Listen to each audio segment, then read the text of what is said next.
Dear students, आज के lecture में हम लोग लास्ट बोर्ड एग्जाम में अर्थमेटिक प्रोग्रेशन से जो प्रॉब्लम पूछा गया था उसको लिए हैं सॉल्व करने के लिए। ये प्रॉब्लम बहुत ही इंपॉर्टेंट है, देखेंगे अभी हम लोग। ये लास्ट बोर्ड एग्जाम का सेट 1 का प्रॉब्लम लिए हैं सॉल्व करने के लिए। इस प्रॉब्लम में बोला जा रहा है the sum of first and 8 terms of an AP is 32 and their product is 60. Find the first term and common difference of the AP, hence also find the sum of its first 20 terms. ये problem 33 number problem है ये, और ये 5 marks का problem आया था last board exam में। ठीक है, प्रॉब्लम 5 मार्क्स का है भी ये।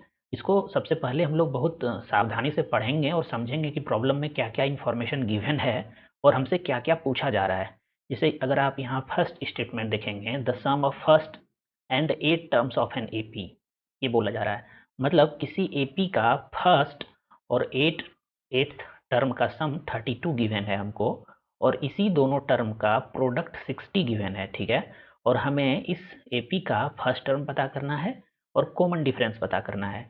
मतलब हमको ए फाइंड करना है और डी फाइंड करना है। ठीक है, इसके अलावा S20 भी फाइंड करना है, sum of its first 20 terms find करना है। ठीक है, हम लोग अर्थमेटिक प्रोग्रेशन में दो फॉर्मूला यूज करते हैं सॉल्व करने के लिए, आप जानते ही होंगे। इसमें nth टर्म के लिए हम लोग a plus n minus one into d formula use करते हैं, और sum of nth term of an AP के लिए n/2 2a plus n minus one into d use करते हैं। अब इस प्रॉब्लम में जो फर्स्ट और 8th टर्म का सम 32 दिया हुआ है, अगर इसको हम एक्सप्रेस करें मैथमेटिकली तो a plus first term a हो जाएगा, और किसी भी एपी का 8th टर्म जो है वो a8 से डिनोट कर रहे हैं हम।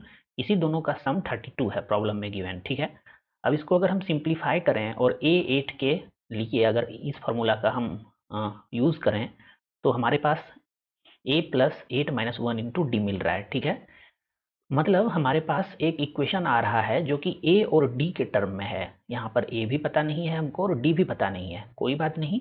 हम इसी इक्वेशन को अगर हम सॉल्व करते हैं तो a के प्लेस पे a आ गया, और 8 माइनस वन ये 7 आ रहा है, तो a plus 7d equal to 32 लिख सकते हैं। ठीक है, इसके बाद हम क्या कर रहे हैं, यहाँ पर बस इस a को हम राइट हैंड साइड लेते गए, तो a plus 7d equal to 32 minus a आया हमारा। ठीक है, मतलब एक रिलेशन मिल रहा है हमको ए और डी के बीच में एक रिलेशन मिल रहा है हमको इस इक्वेशन से। ठीक है, अब इसका जो सेकेंड इन्फॉर्मेशन है जिसमें कि बोला गया है कि फर्स्ट और 8th टर्म का प्रोडक्ट 60 है, अब इस इन्फॉर्मेशन का भी हम लोग यूज करेंगे, और यहाँ पे जो फर्स्ट इक्वेशन मिला है हमको इसके हेल्प से हम इस दोनों इक्वेशन को सॉल्व करेंगे। ठीक है, यहाँ पे बोला गया था कि फर्स्ट और 8th टर्म का प्रोडक्ट 60 है, तो हम इसको मैथमेटिकली इस प्रकार से एक्सप्रेस कर सकते हैं।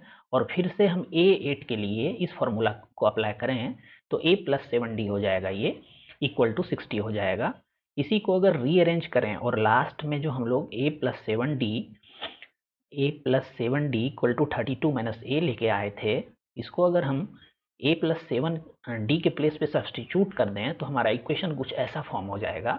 a प्लस 7d के प्लेस पे 32 माइनस a हम सब्सटीट्यूट कर दिए, तो हमारा इक्वेशन जो बना है वो बना है a into 32 minus a equal to 60। ठीक है, इसी को अगर हम रीअरेंज कर दें और इस a को मल्टीप्लाई कर दें ब्रैकेट ओपन करके, तो ये 32a minus a square equal to 60 आ रहा है। ठीक है, और फिर से अगर हम इसको एक क्वाड्रेटिक इक्वेशन में अरेंज करके लाएं तो फाइनली हमको ये क्वाड्रेटिक इक्वेशन मिल रहा है जो कि है a square minus 32a plus 60 equal to 0।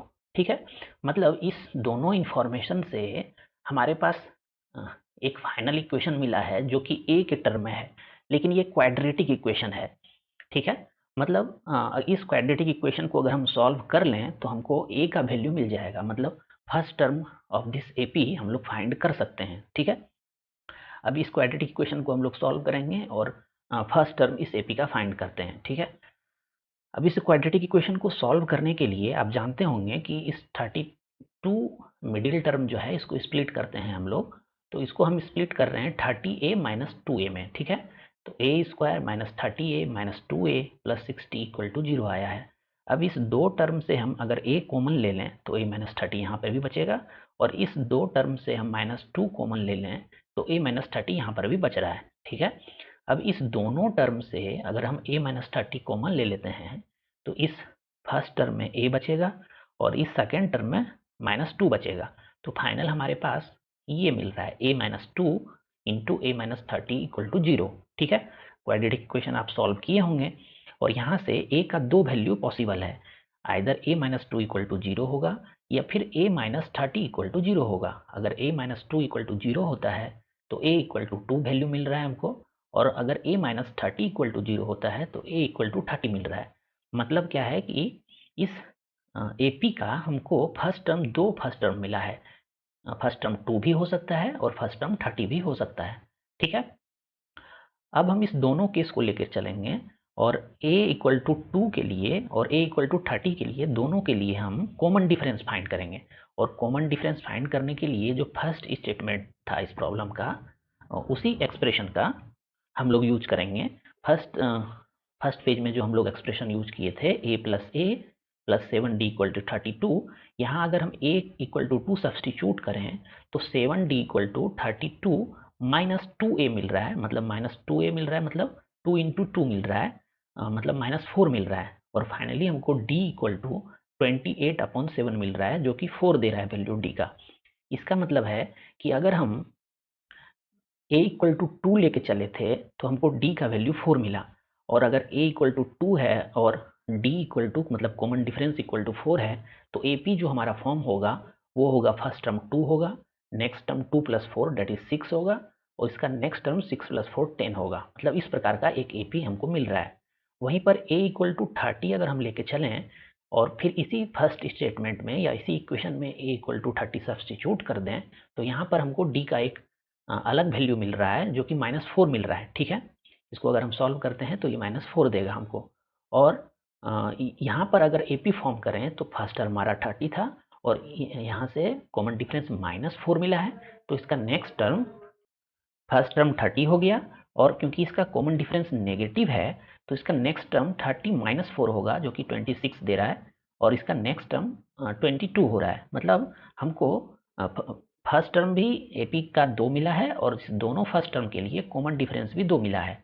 अगर फर्स्ट टर्म हमारा 2 है तो कॉमन डिफरेंस 4 आया है, और अगर फर्स्ट टर्म हमारा 30 है तो कॉमन डिफरेंस -4 आया है।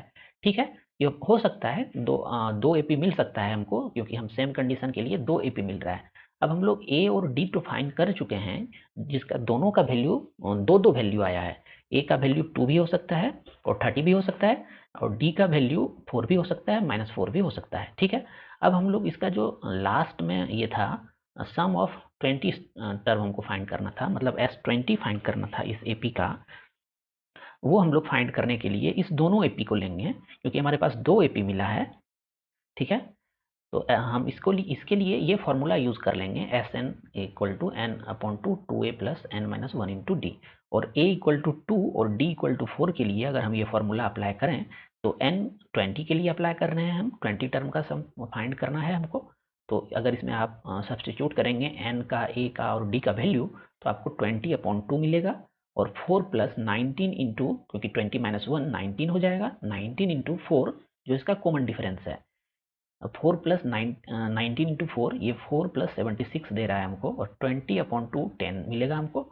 मतलब इस AP का सम अगर a इक्वल टू 2 और d इक्वल टू 4 है तो हमको सम 800 मिला है। ठीक है, वहीं पर जो इसका दूसरा वैल्यू आया था a और d का, a इक्वल टू 30 और d इक्वल टू -4, उसके लिए अगर हम सम ऑफ फर्स्ट 20 टर्म फाइंड करें इस फॉर्मूला का यूज करके तो वो -160 आ रहा है।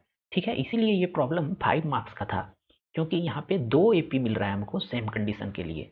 ठीक है, अब अगर हम चाहते हैं कि इसको वेरीफाई करना चाह रहे हैं कि हम जो प्रॉब्लम सॉल्व किए हैं वो सही है कि नहीं सही है, तो इसके लिए आप इस AP को देख लीजिए। जैसे यहाँ पर अगर a इक्वल टू 2 है और d इक्वल टू 4 है तो AP जो हमारा आया है 2 6 10, और इसका 8th टर्म जो आएगा वो 30 आएगा। अगर आप इसका 8th टर्म फाइंड करेंगे तो आपको 30 मिलेगा। ठीक है, और इस 30 यहाँ पे वेरीफाई करते हैं हम लोग, फर्स्ट टर्म और 8th टर्म का सम 32 आना चाहिए। तो फर्स्ट टर्म 2 है और 8th टर्म 30 मिल रहा है, तो इसका सम 2 प्लस 30 32 दे रहा है, और इस दोनों का प्रोडक्ट 2 इंटू 30 60 दे रहा है। मतलब हमारा कैलकुलेशन सही है। ठीक है, इस तरह से आप वेरीफाई कर सकते हैं। अगर आपको डाउट हो कि हम प्रॉब्लम जो सॉल्व कर रहे हैं एग्जाम में वो सही सॉल्व किए हैं या नहीं, तो इस तरह से आप क्रॉस चेक कर सकते हैं। वहीं पर हमको दूसरा जो एपी मिला था, इसका अगर 8th टर्म आप फाइंड करेंगे तो वो आपको 2 मिलेगा। ठीक है, यहाँ पर भी अगर आप वेरीफाई करेंगे तो फर्स्ट टर्म और 8th टर्म का सम 32 आ रहा है, और फर्स्ट टर्म और लास्ट टर्म 8th टर्म का प्रोडक्ट 60 आ रहा है। ठीक है, तो इस तरह से इस प्रॉब्लम को आप सॉल्व कर सकते हैं। ठीक है, अब हम लोग मिलेंगे नेक्स्ट लेक्चर में। Thanks for watching elegant minds. अगर आप कुछ सजेशन देना चाहते हैं तो आप कमेंट सेक्शन में दे सकते हैं।